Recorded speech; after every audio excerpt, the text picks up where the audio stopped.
Recinto al licenciado Luis Raúl González Pérez, por favor.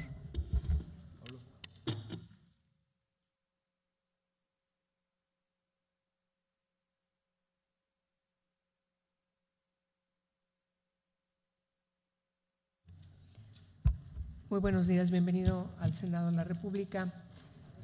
Por favor, si es tan amable de usar 5 minutos de su tiempo para hacer una exposición general.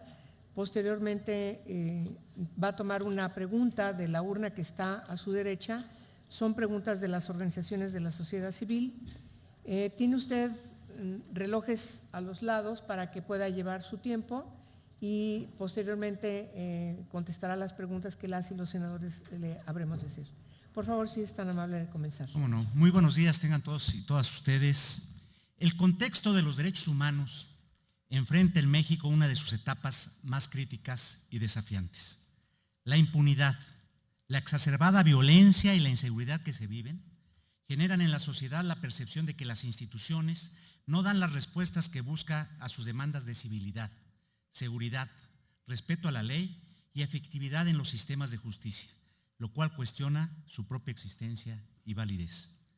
Resulta paradójico que esta situación persista a pesar del reconocimiento tan extenso de los derechos humanos que implicó la reforma constitucional de 2011 y que desde hace más de 2 décadas se cuente con organismos encargados de su protección y defensa. Las normas existen, las instituciones están creadas, pero es preciso que el discurso se refleje en los hechos y que las autoridades asuman plenamente y en beneficio de las personas el ejercicio de sus atribuciones. Los gobernados, por nuestra parte, también debemos concientizarnos del cumplimiento de la ley por convicción. Estamos ante una coyuntura. Si bien existen graves problemas, también se presenta la oportunidad de solucionarlos. Este proceso de elección abre la posibilidad de relanzar el movimiento por la protección no jurisdiccional de los derechos humanos.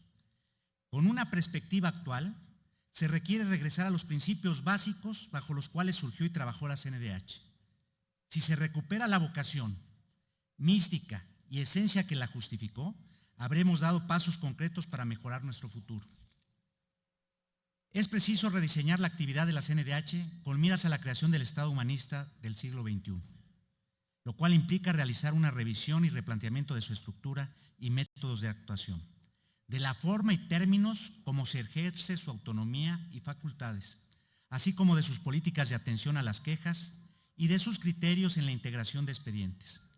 Se debe replantear a la institución partiendo de reconocer la alta responsabilidad que tiene, de que se trata de una instancia de servicio y de atención, centrada, y esto es importante recalcarlo, en particular en las víctimas, a efecto de generar una estructura y modelo operativo que permitan el ejercicio oportuno, eficaz y transparente de sus atribuciones. El mejor modelo de ombudsman que puede proponerse es uno que simplemente cumpla con lo que le corresponde y ejerza debidamente sus funciones.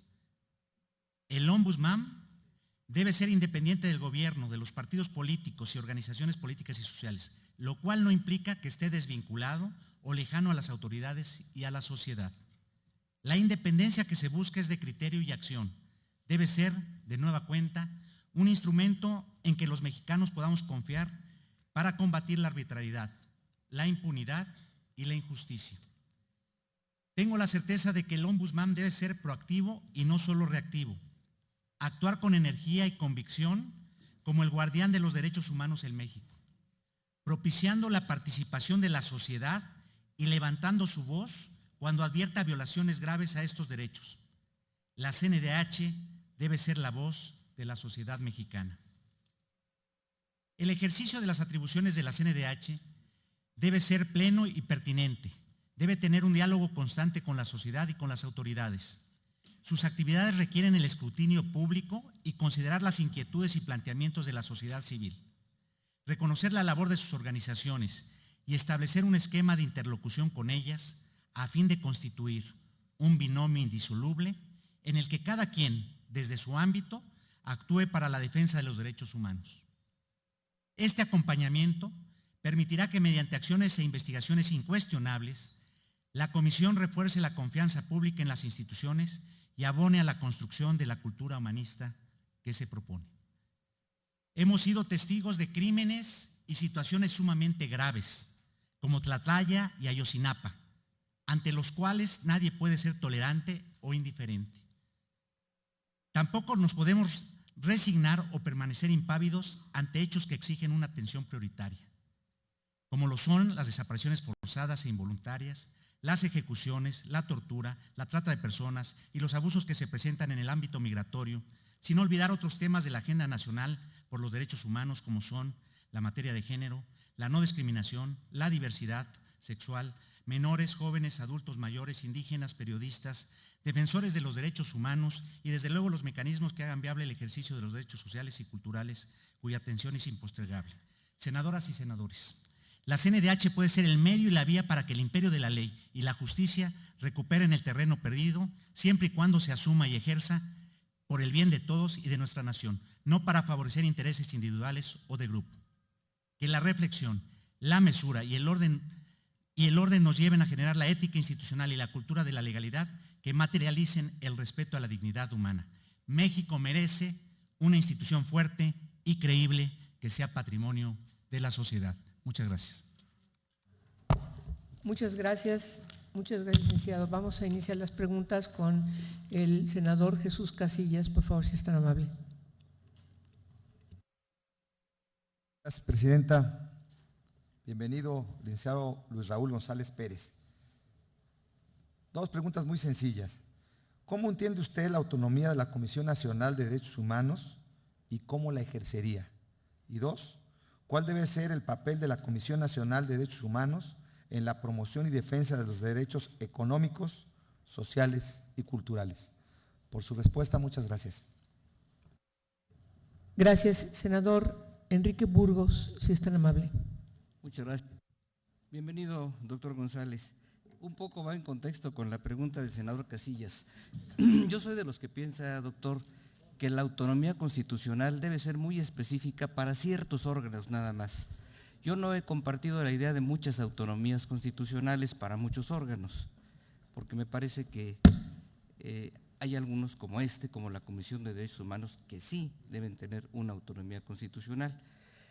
¿Cómo conciliar la autonomía constitucional máxima cuando se trata de la Comisión de Derechos Humanos con la condición del Estado mexicano en su conjunto, que es nota dominante del Estado contemporáneo, para que si se concilia autonomía constitucional con la unicidad que corresponde al conjunto del Estado contemporáneo, pueda cumplir en su aspecto teleológico con el, vaya la redundancia, con el fin último, que es el bienestar de la colectividad? Es decir, cómo ser parte del Estado mexicano y cómo, bien dice el senador Casillas, y cómo resolver su autonomía constitucional. Muchas gracias, senadora Arely Gómez, por favor. Bienvenido al Senado de la República, doctor Luis Raúl González Pérez. Doctorando. Una de las principales críticas a la CNDH es que se ha apartado de las organizaciones de la sociedad civil. En caso de que usted ocupara la presidencia de esta institución, ¿de qué manera usted buscaría un acercamiento con dichas organizaciones? Muchas gracias por su respuesta. Senadora Lorena Cuellar. Con su permiso, señora presidenta. Bienvenido, doctor Luis Raúl González Pérez. ¿Considera usted que al encarcelar a una mujer que decidió interrumpir su embarazo se violentan sus derechos humanos o considera que es un castigo justo? Gracias, senador Roberto Gil. Gracias, presidenta. Bienvenido, doctor González Pérez. En la visión tradicional se entendían a los derechos humanos como posiciones subjetivas individuales frente al Estado, frente a las autoridades que conforman el ámbito estatal. El mundo se ha transformado notablemente y se ha entendido que los derechos humanos norman y rigen a las relaciones sociales en general. Nuestra doctrina constitucional ha ido evolucionando para asumir que ciertas personas privadas con posición de poder, la famosa teoría de la autoridad de hecho, pueden también violar derechos humanos. La pregunta es si usted cree que la Comisión Nacional de Derechos Humanos pueda evolucionar hacia este efecto irradiador de los derechos humanos para, por ejemplo, emitir recomendaciones a particulares o agentes no estatales, pero que estén en una posición de poder económico, social tal que puedan vulnerar derechos humanos. ¿Cree usted que por ahí puede haber un derrotero de una nueva generación y disposición de la Comisión Nacional de Derechos Humanos en la defensa de estos? Muchísimas gracias de antemano por su respuesta. Senadora Laida Sansores. Licenciado Raúl González, gozar de buena reputación es un requisito legal y constitucional para la persona titular de la Comisión Nacional de Derechos Humanos. Considero que su reputación por ahora no es muy buena. Hay varias denuncias en su contra en la Comisión Nacional de Derechos Humanos, más de 43, una denuncia de la maestra Ibarra por violentar el derecho a la privacidad, transmitir información confidencial de ella a otra oponente en un concurso de oposición. Me preocupó mucho su reacción ante la denuncia del maestro Carpizo de plagio de una investigación académica que usted le encargó y después la intentó usar como para alcanzar el grado de doctor en una universidad en España, y respondió de una manera casi colérica, usando a familiares, usando los medios en lugar de resolverlo por la vía legal. Me preocupa que este tipo de reacciones ante la crítica en el Instituto Nacional de Investigaciones Jurídicas se sabe, y usted forma parte de, se hablaban de mafias en la UNAM, desgraciadamente, y hoy también, no solamente de mafias políticas, hoy preocupa si también hay mafias criminales, porque sería bueno que aclarara el hecho de paso, lo sucedido ayer adentro de la universidad, la agresión, el intento de homicidio de un académico muy respetado, Ernesto Villanueva, quien recientemente había cuestionado su trabajo, y días antes su esposa había sido despedida del Instituto Nacional de Investigación a pesar del enorme prestigio que tiene. ¿Qué pasaría si usted llega a la Comisión Nacional de Derechos Humanos? ¿Qué va a hacer con todas esas denuncias que están en su contra? ¿Va a tener la imparcialidad para resolverlas? ¿Y goza usted de buena reputación? Senadora Adriana Dávila, por favor.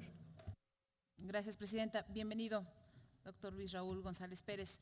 Yo tengo 3 preguntas. Primero, usted viene de un organismo autónomo, igual, la UNAM, y vamos a está concursando por otro organismo autónomo. Si bien es cierto, hacen falta reformas para la transparencia y rendición de cuentas que está en la cancha del legislativo y que tenemos que plantear, ¿cómo garantizar que esa rendición y transparencia, rendición de cuentas y transparencia en una institución como la CNDH pueda ser una realidad que nos genere certeza a los mexicanos de que las cosas están haciéndose bien, sobre todo cuando hay un presupuesto más de 1.400 millones de pesos que se ejecutan en una institución de esta naturaleza, pero también me refiero a casos en donde tendríamos que estar más expuestos al escrutinio ciudadano.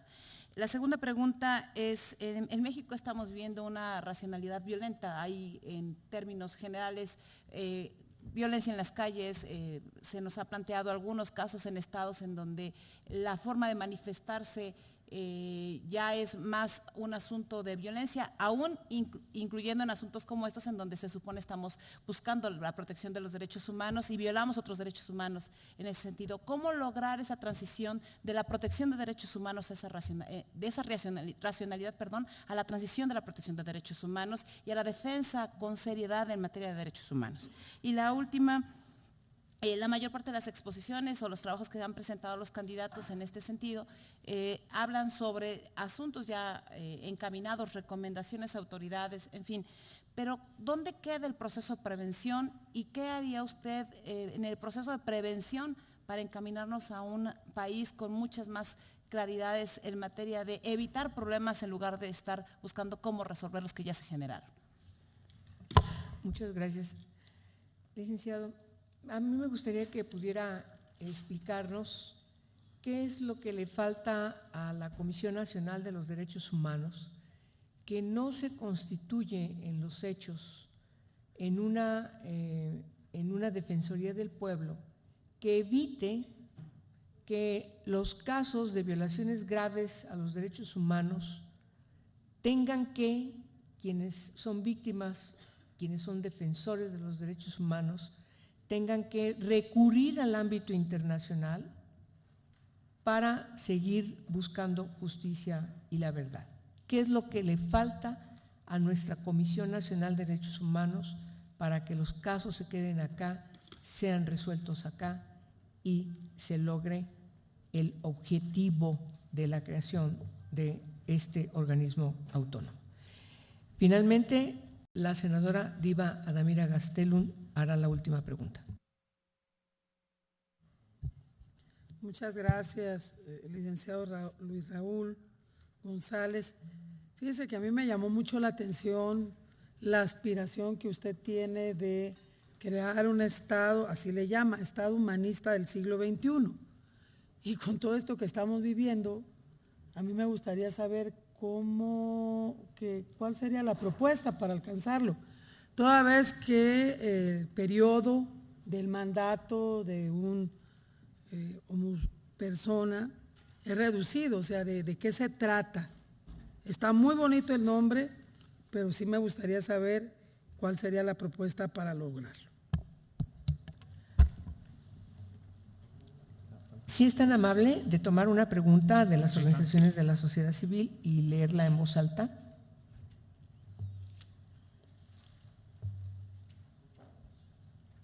Unos estudiantes de preparatoria acuden a una marcha y son testigos de una brutal paliza contra los manifestantes.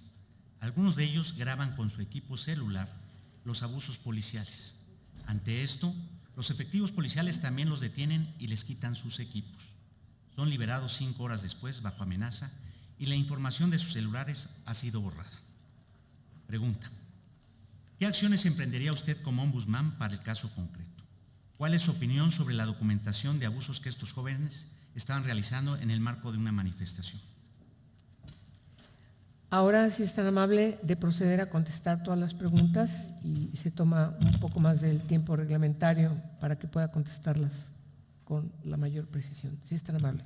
Muchas gracias, senadoras y senadores, por la oportunidad de tener este intercambio de opiniones sobre temas sensibles, sobre temas que lastiman a México, como es el tema de la dignidad de las personas. Me preguntaba precisamente el senador Casillas cómo entiendo la autonomía y cómo la ejercería. Déjenme decirles, la autonomía, lo decía yo en mi presentación, está en el programa, es que el ombudsman, el ombudsperson, actúe con independencia de cualquier presión de cualquier sector social, privado, político o de poder público. La autonomía significa que se actúe precisamente con base en investigaciones exhaustivas y que se concluya con la verdad que se desprenda de esas investigaciones.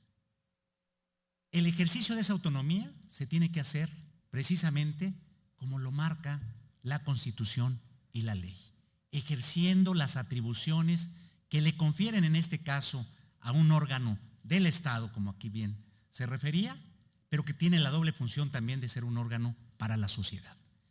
Y ese ejercicio de la autonomía implica interponer acciones de inconstitucionalidad. Implica hacer propuestas legislativas, y hay muchos pendientes que se pueden hacer en términos de propuestas legislativas. Simplemente la reforma al artículo 1 constitucional tiene ahí pendientes de materializar.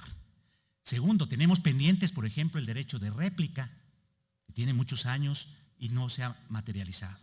Tenemos, por otro lado, reformas que se tienen que implementar en ejercicio de esa autonomía, proponiéndole al órgano legislativo la unificación de tipos penales, por ejemplo. El tema de femicidios es un tema preocupante. El tema de homologación de los tipos penales, el tema de trata de personas, que si bien hay una discusión muy amplia y hay una ley, cómo traducir esto precisamente en su materialización. El ejercicio de la autonomía implica pensar en las víctimas, estar al lado de ellas. La víctima debe ser el eje central de la actuación del ombudsman. No se puede entender una actuación del defensor del pueblo, como se conoce en otras latitudes, sin el acompañamiento de las víctimas. Que la víctima sepa instante a instante qué es lo que está pasando con su caso. Tratar a las víctimas como lo que son, personas que han resentido una lesión en su dignidad, personas que tienen un dolor por haber padecido una agresión, una arbitrariedad, no como expedientes fríos en donde la parte numérica se convierte simplemente en la fuente para dar resultados. La autonomía, y se decía aquí, de un órgano autónomo donde he elaborado los últimos 6 años y medio, hoy con licencia, precisamente significa que es una garantía, como lo ha calificado la Suprema Corte de la Nación, garantía institucional. Y esa garantía institucional significa el blindaje que le dio el Poder Revisor de la Constitución a ciertas instituciones, en este caso la Comisión Nacional de Derechos Humanos, para cumplir un deber social, que es la protección de los derechos humanos. En función de eso, hay que ejercer todas las atribuciones. Por ejemplo, se le dotaron de herramientas al ombudsman para aquellas autoridades que no acepten una recomendación o simulen su cumplimiento, puedan dar las razones públicamente de por qué no se cumple, por qué no se acepta. Segundo, el que se solicite precisamente al Senado de la República la comparecencia de esos funcionarios. Pero también cómo ejercer esa autonomía significa no emitir solamente recomendaciones. El trabajo del ombudsman apenas comienza a partir de el trabajo fino, fuerte, a partir de la emisión de recomendaciones. No se agota ahí el trabajo, porque lo que significa una recomendación es sí resarcir esa violación a quien resintió directamente la violación, pero la recomendación tiene que ser ejemplificativa para inhibir la conducta de otros funcionarios que pensaran en conductas similares. Es decir, acuérdense ustedes, esto es muy sencillo, la ejemplaridad de la pena. Bueno, precisamente el poder de la recomendación debe servir su publicidad para inhibir otros casos que se pudieran presentar. Preguntémonos si el trabajo que se viene desarrollando está transformando esa conducta, esa actitud de algunos servidores públicos. La segunda pregunta que me hacía el senador Casillas es muy importante. Lo reflejo en mi programa de trabajo y lo reitero ante esta pregunta. Si observamos si tomamos en cuenta la observación número 10 del Comité de Derechos Económicos, Sociales y Culturales de la ONU, ahí se establece precisamente sugerencias para que los ombudsman, los órganos nacionales de defensa de derechos humanos, se ocupen de estos derechos. Las directrices de Maastricht también establecen los marcos donde se debe de mover el ombudsman para atender derechos de vital importancia. Recordemos que incluso el Consejo Internacional Político para la Defensa de los Derechos Humanos sugiere que se tiene que atender los derechos sociales si realmente se quieren atender a los grupos vulnerables en cualquier entidad. Y en México, recordemos, tenemos 60 millones de pobres, tenemos una realidad que hace imprescindible que el ombudsman se meta al tema de coadyuvar en la generación de políticas públicas que hagan efectivo precisamente estos derechos sociales. Un tema que tiene que ver con los derechos sociales, señor senador, es desde el ombudsman cómo buscar mecanismos a través, y es como lo propongo en mi programa, que es el Centro de Estudios de Derechos Humanos que tiene la CNDH, se transforme, porque para hacer investigaciones académicas tenemos a las universidades. y podemos hacer los convenios respectivos.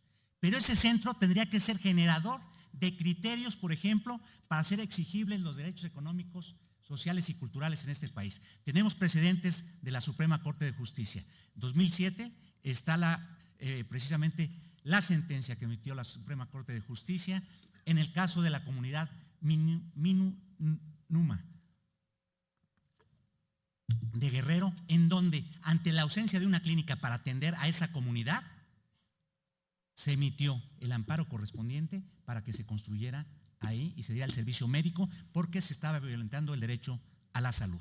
Recientemente, hace 15 días, la Suprema Corte de Justicia de la Nación acaba de emitir también un precedente muy importante que tiene que ver con políticas públicas y con el presupuesto de egresos de la Federación.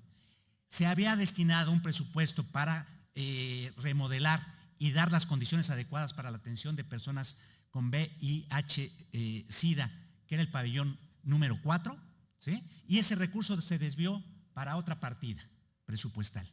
¿Qué dijo la Corte? Se estaba vulnerando el derecho a la salud de calidad. Entonces, ahí hay una vertiente muy importante del Ombudsman para atender esas cuestiones de los derechos económicos, sociales y culturales, porque estamos hablando de colectividades. Y recordemos que los derechos humanos son indivisibles y se tienen que atender todos con la misma jerarquía. La autonomía que me preguntaba el senador Enrique Burgos me parece vital. Efectivamente, hoy tenemos cerca de 13 organismos autónomos. Ha cambiado la vieja tradición jurídica de la división de poderes, que luego se transformó en la denominación de colaboración entre los mismos, y luego pasó a la generación de algunos organismos autónomos. Recordemos que en el caso que me pregunta, el caso de las universidades, no es un organismo constitucionalmente autónomo, sino su autonomía la obtiene de la ley. Y el blindaje constitucional lo obtiene de lo que el Poder Revisor de la Constitución lo obtuvo en 80. Pero ahora tenemos 13 organismos. Y por eso decía yo, la garantía institucional que se da precisamente a los organismos es para cumplir una función del Estado mexicano. Es decir, estos organismos forman parte ahora de la estructura del Estado mexicano. No son ajenos a ello y tienen limitantes. Y la limitante es que tienen que cumplir con el orden jurídico mexicano. Y precisamente el Ombudsman está sujeto al orden jurídico mexicano y no es potestativo ejercer o no las atribuciones que le dan. De ahí que también estemos proponiendo criterios para disminuir y erradicar la discrecionalidad para la atención de muchos casos en el programa de trabajo. La senadora Arely Gómez señala que ha habido una crítica manifiesta respecto del trabajo del Ombudsman con las organizaciones no gubernamentales. Señalaba yo, precisamente cuando abordaba los derechos económicos, sociales y culturales, la importancia que tienen. Pero también déjenme decirles, los principios de París, ¿sí?, de 1991, que fueron constituidos o fueron elaborados y fueron suscritos por los órganos nacionales de defensa de derechos humanos, establecieron la importancia precisamente de el trabajo que tienen que realizar los ombudsman con las organizaciones no gubernamentales. Es decir, los propios organismos nacionales suscribieron el compromiso de trabajar conjuntamente con las organizaciones, escucharlas, atender sus planteamientos, cada quien en el ámbito de sus atribuciones. Desde luego, no es ceder la atribución que constitucionalmente tiene el ombudsman, pero tampoco puede trabajar desligado de la sociedad civil. El ombudsman tiene 3 pilares, en mi opinión, con los que tiene que trabajar, 4 pilares, diría yo. 1, el que estamos refiriéndonos, la sociedad civil organizada. 2, a lo mejor el orden es inverso, víctimas. Las víctimas son el quehacer del ombudsman y de las organizaciones no gubernamentales. Tercero, los organismos internacionales. No se puede entender un trabajo del Ombudsman Nacional ante una presencia hoy reconocida por México. México se siente orgulloso precisamente de la suscripción de tratados y de la jurisdicción de los órganos contenciosos internacionales, y no podemos entender un trabajo del Ombudsman sin el acercamiento con los organismos internacionales. Y el cuarto elemento fundamental es el trabajo que se pueda desarrollar con el Senado de la República. Recordemos que el Senado tiene una gran responsabilidad, la está teniendo en estos momentos del proceso de designación de quien puede encabezar la presidencia de la Comisión Nacional de Derechos Humanos. Pero no se agota ahí la colaboración. Tiene que haber un intercambio precisamente de ideas sobre el trabajo en defensa de los derechos humanos. Al interior del propio Senado, y como sucede en la Cámara de Diputados, hay comisiones en el tema. Debe de haber una colaboración en ese sentido. Entonces, en mi programa de trabajo planteo un trabajo permanente con las organizaciones no gubernamentales. Pero no es de dicho. Lo que yo quiero también es llevarles a que evalúen el trabajo que he desarrollado en la defensa, en la trinchera de la defensa de los derechos humanos. He trabajado 35 años en el servicio público, 17 de ellos en el derecho a la educación a través de la Universidad Nacional en distintos momentos. 13 años más los he trabajado desde la Comisión Nacional de Derechos Humanos, desde su fundación, desde la administración, siendo secretario técnico del Consejo Consultivo, siendo primero y segundo visitador general. Tuve a mi cargo el programa Desaparecidos de los años 70, lo que se denominó la Guerra Sucia. ¿Sí? Conozco de investigaciones en ese sentido. En la segunda visitaduría tuve a mi cargo precisamente el programa de Asuntos de la Mujer, que lo presidía una gran dama, Laura Salinas. Fui director general de Asuntos Indígenas y fui director general de Atención a Agravio a Periodistas. ¿Pero por qué digo esto? Porque ahí está palpable y documentable el trabajo conjunto que hice con las organizaciones no gubernamentales, con el respeto mutuo y recíproco. Doy ejemplos del trabajo con las organizaciones no gubernamentales y el trabajo que desarrollé al interior de la Comisión Nacional de Derechos Humanos, con el trabajo que hicimos para este Congreso. Propusimos con organizaciones no gubernamentales, fuimos los pioneros precisamente de impulsar lo que se denominó, lo sintetizo, la federalización de los delitos en materia de libertad de prensa. Y hubo consenso de las distintas fracciones.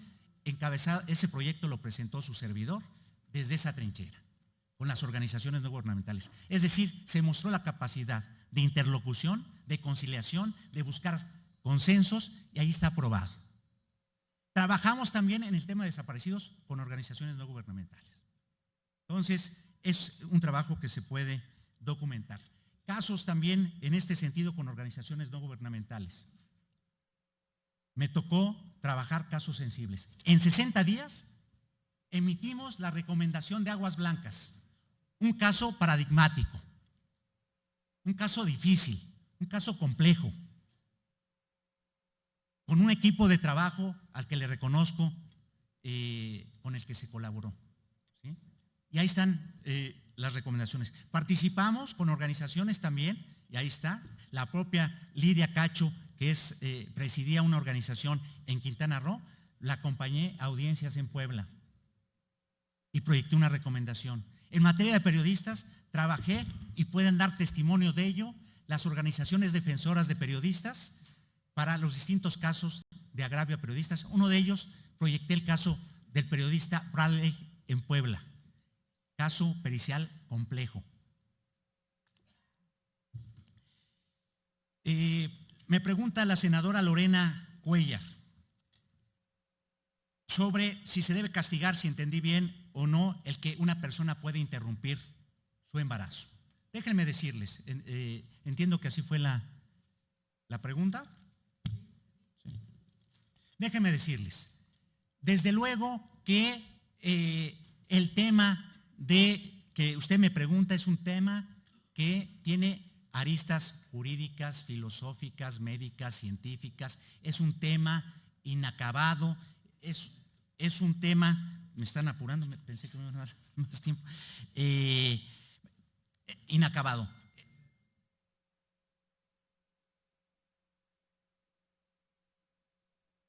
Agradezco.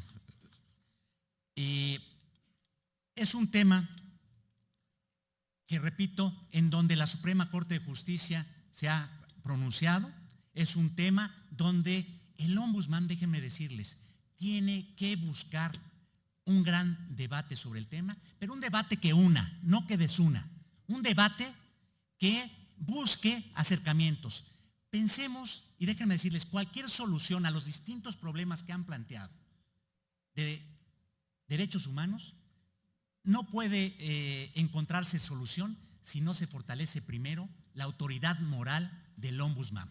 Si no se tiene la fuerza para que se cumplan sus recomendaciones, para que a partir de las recomendaciones haya un cambio de paradigma en la actitud, como yo decía, entonces se podrán emitir 500 recomendaciones, pero no se logrará el cambio de mentalidad que requiere el país. Me pregunta el senador Roberto Gil sobre el comienzo, cómo se empezó a entender los derechos, la defensa de los derechos humanos como derechos públicos subjetivos, y cómo en el contexto actual es posible entender si empresas que tienen un poder similar al que pudiera tener incidir en materia de la dignidad de las personas, el ombudsman puede tener alguna participación. Déjeme decirle, ya desde el pasado y desde que tuve la fortuna de trabajar en la CNDH, encontramos fórmulas para tratar de entender esa problemática. Voy a poner un ejemplo. Las escuelas particulares son entidades del ámbito privado, ¿sí? Pero hay una obligación estatal de supervisión. Por ahí hay un camino que hay que recorrer y que lo recorrimos desde los comienzos de la Comisión Nacional de Derechos Humanos. Es por eso decía yo, con perspectiva actual, hay que regresar al gran criterio de apertura que se buscaba para defender la dignidad de las personas. Y se encontraban salidas. Y esta fue una. En aquel tiempo todavía no hablábamos del estado actual en el que nos encontramos, en donde ustedes deben recordar, porque ustedes aprobaron la ley de amparo. Hoy, respecto de ciertos particulares, se puede solicitar el amparo y está el interés legítimo. Esto mismo, volvamos y recordemos cuál es la función del ombudsman. Y es muy sencilla, anticiparse a las formalidades y procedimientos jurisdiccionales que además conllevan contratar un abogado. El ombudsman tiene que ser oportuno, ágil y resolver de manera inmediata. Y ahí hay una posibilidad muy amplia, señor senador, para participar en esas empresas que puedan tener una incidencia, buscando mecanismos. ¿Y qué propongo en el programa? Para este y varios temas, generar grupos de expertos con el concurso de distintos sectores para discutir, como lo hicimos desde la universidad, en el tema de seguridad y justicia en democracia, que el eje transversal eran los derechos humanos. Y se convocó al ámbito nacional y dimos elementos desde la universidad, tuve el honor de presidirla con 5 grandes intelectuales, propuestas para una política de Estado. ¿Por qué no hacemos lo mismo desde el ombudsman en diferentes temas y lo ponemos a los 3 poderes de la Unión? La senadora Laida Sansores, enfáticamente le digo que mi reputación sigue siendo la de hace 35 años en el servicio público y en mi vida personal, senadora. Le quiero decir que rechazo categóricamente los señalamientos que se me hicieron. Nunca he hecho un uso indebido de lo que se me atribuye. Ya di la respuesta correspondiente y nada más les recuerdo 2 datos. Se puso esa queja en la Comisión Nacional de los Derechos Humanos un jueves. Ese mismo día, para un caso de materia civil en todo caso, se emitieron cautelares y se notificaron al otro día. Pero ¿saben qué? No nos dieron a conocer el contenido de la queja, sino hasta 9 días después. Y en esos 9 días, la persona que hace estos señalamientos salió a los medios de comunicación atribuyendo señalamientos a personas, no solamente a un servidor, a las instituciones, y por eso se fijó un posicionamiento. Pero el fijar ese posicionamiento propició que nos redujeran los 15 días para dar respuesta a 5 por salir a dar el posicionamiento público. Entonces, rechazo categóricamente, la información la dimos a conocer, no hay ninguna circunstancia de la cual me deba yo de avergonzar. No hay el plagio que se señalaba como tal, porque ustedes lo saben, ustedes hacen las leyes, ¿sí? Ahí están otras vías y no se ejercieron. Legítimo que se ejerzan las de la Comisión Nacional de Derechos Humanos, pero no hay un trabajo acabado en ese sentido. Y repito, aquí hay una confusión. No quiere decir que se puede hablar de 43 quejas, no son contra un servidor, senadora. Es como si en cualquier entidad el número de quejas fueran al titular o al representante legal. Son a los distintos puntos, y le puedo decir que no tengo, hasta el momento en que dejé para salir de licencia, notificación del número de quejas que usted me señala, al menos notificadas, ¿sí? Y a todas hemos dado respuesta. Y usted se refirió a un caso particular de Mariester Ibarra. Y ella conoce y sabe, Mariester, yo tengo el gusto de conocerla, que la recibí más de 2 ocasiones, la escuché más de 5 veces y resolví. El abogado general de la universidad es el intérprete de la norma universitaria, y resolví que quien había ganado un concurso de oposición en la primera etapa, como todo proceso, hay una segunda instancia si hay una inconformidad. Hubo una inconformidad, ¿sí?, de Mariester, y digo el nombre porque usted fue quien lo mencionó. En ese sentido, ella se inconformó, se le dio el derecho de audiencia a la persona que había ganado en primera instancia, pero no porque yo lo interpretara de esa manera solamente. La Suprema Corte de Justicia, el Pleno de la segunda sala, señaló que de no darse, en otro caso similar, se violaba el derecho de audiencia. Eso fue lo que pasó en el caso específico, y reitero, mi reputación es intachable y le pido revise mi actuación de 35 años de trabajo, senadora. Adriana, me pregunta la senadora Ernesto Villanueva, me enteré por la prensa de lo que sucedió aquí, y déjeme decirle qué bueno que señala. Parte de mi programa es que invito, y ahí hay una propuesta para hacer una gran campaña de todos los sectores, impulsada por el Ombudsman, en donde participen los 3 poderes de la Unión, los sectores privados, los sectores sociales, para tratar y volver al tema de la cultura de la legalidad. Es decir, que todos, y lo dije aquí, cumplamos por convicción la ley. Y al caso específico es, 1, que se investiguen los hechos de lo que leí en la prensa por las instancias a quien les toca investigar, y que se diga la verdad de lo que haya acontecido. Eso es lo que le puedo decir, senador. La senadora Adriana Dávila refería el órgano autónomo de la UNAM, de donde actualmente estoy con licencia, pero tengo 6 años y medio trabajando. Respecto del tema de rendición de cuentas y cómo lo haría respecto de la CNDH. Déjenme decirles, México ha avanzado muchísimo en este tema. De 2002 que legalmente implementamos este derecho, lo constitucionalizamos, y hoy está las leyes generales reglamentarias en manos de este poder. Pero más allá de la legalidad o de la constitucionalidad, por convicción tenemos que transparentar no solamente las cuestiones que debe ser una gestión, sobre todo del Ombudsman, de la Comisión Nacional de Derechos Humanos, de cualquier Estado, debe ser transparente y rendir cuentas. Son 2 cosas diferentes, ¿sí? Uno es la información pública, y ahí está el principio de máxima publicidad, y otro es cómo se ejerce ese gasto. Y entonces no solamente se debe referir a las cuestiones de gasto, sino también a los expedientes, también a cómo se desarrollan los expedientes. Y déjenme decirles algo, ¿por qué no, como lo hace la Suprema Corte de Justicia, generemos los precedentes que sirvan para otros tantos casos, que es lo que importa, ¿sí? Es decir, no nos quedemos en que la recomendación o los diferentes procedimientos de conclusión, que también hay que revisarlos, agoten el caso por sí mismo, lo agotan, pero que eso sirva tiene que ser, repito y reitero, emblemático para cambiar, para transformar la cultura por el respeto de los derechos humanos. Me decía sobre la violencia en las calles y cómo de repente la protesta se convierte en violencia. Uno, la libertad de expresión incluye la protesta social y hay que respetarla desde luego. Pero también estoy de acuerdo que no se puede combatir la violencia con más violencia. Es decir, tenemos que respetar, sí, el tema de la protesta social.